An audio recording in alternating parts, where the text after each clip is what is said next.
High guys, আসসালামু আলাইকুম। আপনার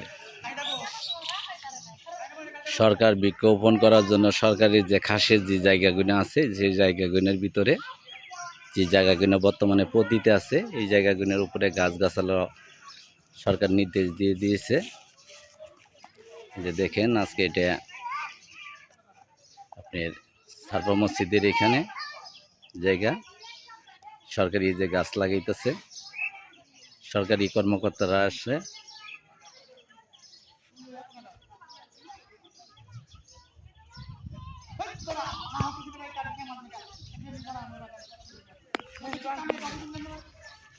ভাই কিছু বলেন। এটা আমাদের বন বিভাগের জায়গা এবং এসআর সবই আমাদের গেজেটভুক্ত জায়গা। এখানে আমরা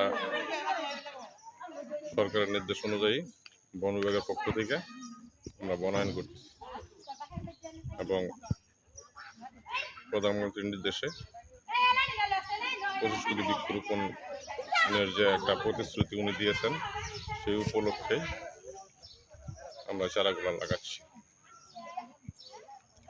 ধন্যবাদ। শুনলেন সরকারি বক্তব্য। যারা বর্তমানে সরকারের যে নিয়মটা পালন করছে, তারা কর্মকর্তারা নিয়মটি পালন করতেছে। ধন্যবাদ।